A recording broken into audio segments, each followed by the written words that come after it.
visiting. So let's transition to high school recruiting. Chris, do you have anything in that category? June 21st to the 23rd is going to be where everybody else gets so excited in small spurts throughout the spring and summer because people bring new recruits in and they verbally commit, and kind of like what USC's been doing here for the past couple of months. Florida State showed all of us last year when they do this. When do the fireworks happen? It's the last week of June and the first 10 days of July. And usually on July 4th, there are some serious fireworks going off. We have got, I think, 5 or 6 of the top offensive line recruits coming in from June 21st to June 23rd. Byron Lewis is coming back between June 21st and the 23rd. You've got the top safety coming in June 21st to 23rd. You got 3 of the top wide receivers coming in from the 21st to the 23rd. Trammell, if I'm not mistaken, is coming in from the 21st to the 23rd. There's going to be a huge recruiting weekend, obviously June 21st to the 23rd. So I anticipate that Florida State fans will be extremely excited that last week of June and the first 10 days of July. There will be a lot of verbal commits. Mike does this on purpose.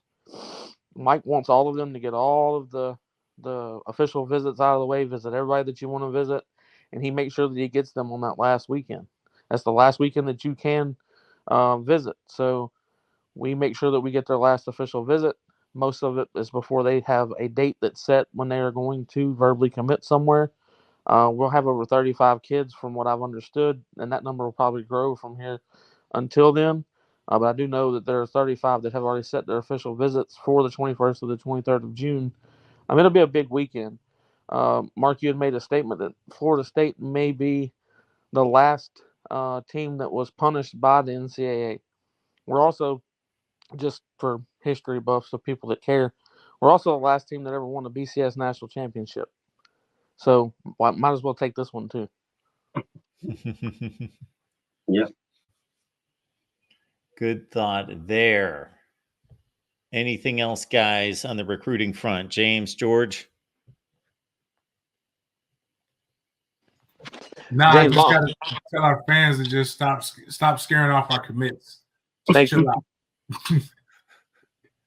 Yeah, I can read off that offensive line thing real quick if people want to know the kind of offensive linemen where they're actually after and that we have for an official real quick if I can get to it.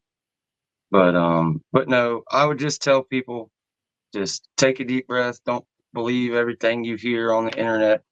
Don't worry so much about kind of what looks cool and the high school recruiting rankings and things like that.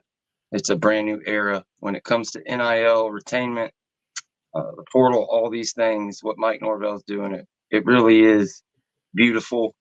And each year they kind of sharpen the roster. It gets better and better.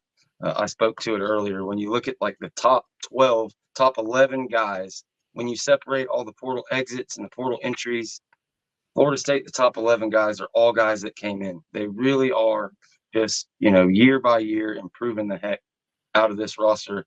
And as far as the official visitors, I don't know if all of these come on the weekend of June 21st through the 23rd, but I know a lot of them do, if not most of them. 5-star number 2 offensive tackle Ty Haywood, 5-star number 1 inside offensive lineman, he's already committed, Solomon Thomas. 5-star number 5 offensive tackle Josh Petty, 4-star number 6 inside O-line Cortez Smith, 4-star number 7 inside O-line Peyton Joseph, who was projected, if not committed, by a couple of different people on On3 and 247. Zyar Addison, number 22 offensive tackle, who we've been after for a long time, put a lot of time into that one. Dontrell Glover, a 4-star interior offensive lineman, who's, a lot of time spent there. Also Max Buchanan, another 4-star interior offensive lineman who I believe somebody has a crystal ball in, and also another top offensive tackle, Rowan Burns. So I've got a mind to think we get 3 or 4 guys off of that list. And if we do, those predictions out there for what this offensive line can be like, and maybe that bet that Chris has got out there for that top 3 offensive line class will come to fruition. Well, just so everybody knows, the gentleman that I have the bet with changed it to the top 5. Don't know why I would have stuck to the top 3, but he said he wanted to be the top 5. Anyways, yes, all of those on that list are going to be here June 21st through the 23rd. Not in between, like we don't have some showing up on the 22nd, some showing up on the 23rd. They all show up on the 20th, the night before the 21st. Their first actual contact with Coach Norvell, Coach Atkins, and so on will be on the 21st of that morning. So, yes, all of that list that you just named off, they will be here on the 21st. There's also 2 defensive tackles. One's the number 1 defensive tackle in this class. The other one's the 13th defensive tackle in this class. And then you've got 3 edge players. They're in the top 100. I know that much. I don't know exactly where they're ranked as far as their position goes, but I know they're in the top 100 players. They will also be there on the 21st. You've got, I don't know that other quarterback for 2025 that we're really high on. I don't remember his name. Yeah, he's supposed to be there on the 21st as well. You got the other running back outside of Byron. I can't remember that young man's name either. We count on him kind of late, but he's coming. Which one? Usman Chroma. Yeah, he'll be there on the 21st to the 23rd as well. So it's going to be a big recruiting weekend for Florida State, June 21st. And I probably should have just said everybody's name. Unfortunately, I'm traveling at the moment, don't have all of that sitting right in front of me. But I can remember what I can remember. The bad thing is, and y'all can ask James this, 90% of the kids that I talk to, I don't know them by their real name.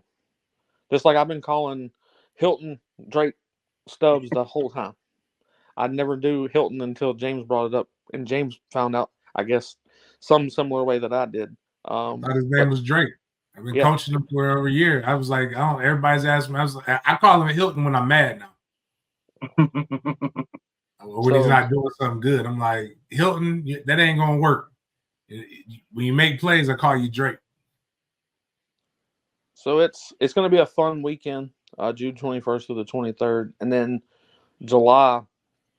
I would anticipate on July 4th, the majority of the 2025 class will be committed by July 4th, July 5th.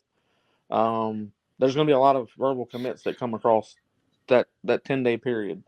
So I think Mike showed us that last year where everybody was getting frustrated with the early points of the class, and we had 11 of them commit from June 23rd all the way until July the 9th was the last one that committed. We had 11 of them do it within that span of time. So everybody got their day, pretty much. So that's kind of similar to how Mike wants to do it because he wants it. I mean, we talked to Trammell about this. It was one of the questions that I got to ask him because James was doing so good. I just didn't want to intervene 90% of the time. But when I did, I asked Trammell, I said, I'm not saying that Coach Norvell, pushes y'all to do this, but he, is perfectly fine with you taking visits elsewhere because he wants to make sure you want to be here. So get all of it out of your system. And Trammell went into a lot more depth of it than what I said, and I was very happy to hear because there was multiple kids I've done Q&As with that had said he doesn't tell us not to go. He's not like, oh, make sure you go to Alabama and check him out. But he does ask, are you planning on visiting, other schools and how many? He doesn't want to know where. He just wants to know how many you're planning on going to, unofficial and official. Most of the time they give him the answer. He's like, well, make sure that you get those done. And I want you back here on June 21st to the 23rd. And then that's how he gets them. He gets them to commit to that date, knowing that that's the last time that they can actually visit a school until the dead period's over, which is, I don't know the exact date this time because they change it every year, but it's important for him to get that last summer visit from them. So it all is very strategic. I don't know if y'all already say something about Rooster passing away? We did. So certainly you've got the floor if you want to add anything. The only thing that I want to add is I reached out to his son that lost. Obviously, it's his father. I reached out to him. He was extremely warmed by all the Florida State people that had written him and gave their condolences and all of that stuff. So shout out to the family for, still taking people's messages and responding on their father's behalf, because that's not easy to do. It's not easy to still keep that, mindset. A lot of times people, they grieve in a certain way, and that's usually alone. So, but they really appreciate all of the love. They don't want it to slow down. As many people want to say something about Rooster, by far, please do it. They love the fact that he got the nickname Rooster. his dad started going by it after being in college. It meant a lot to him for getting that. I forget who gave him the actual nickname, but they did tell me who it was, and I can't remember who it was. But anyway, they're embracing all of the people. They really appreciate everybody's love and support that's getting pushed out to them. They really appreciated the prayers to the family. I think Florida State's going to do some type of tribute to him. I forget what exactly the conversation was. I know that's not been released because it just happened, but talking to the family and hearing some stuff from Florida State as well. Also want to wish Boucher, which is Corey Fuller, happy birthday. Today was his birthday.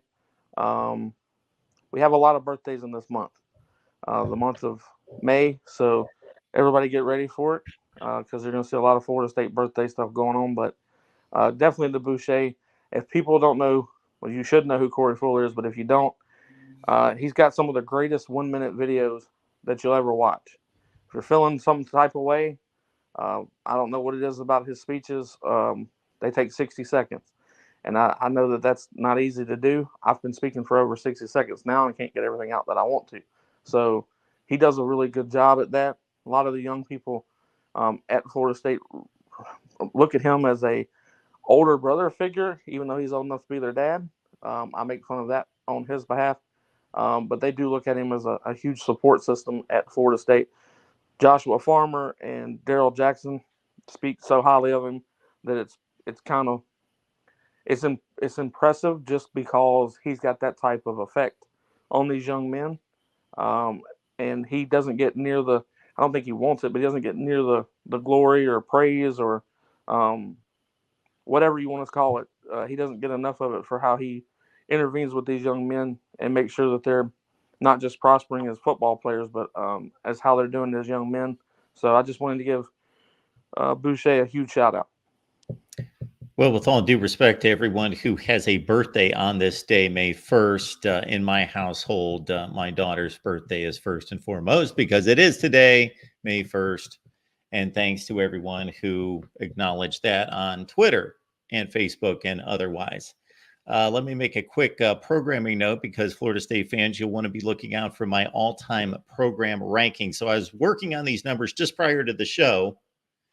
And at the Voice of College Football, we just don't spit into the wind when we do program rankings. It's not just, oh, yeah, Alabama's about 1, then we'll go with Ohio. No. No, we're going through winning percentage. We're going through bowl appearances, major bowl wins. We're going through AP rankings. We're going through consensus All-Americans. We're going through Heisman trophies. We're going through every award at every position. We go through NFL draft selections, first-round selections, national championships, and conference championships. And to top that off, folks, we just don't flat out say, oh, conference championships, they've got 20, they've got 18, they've got whatever.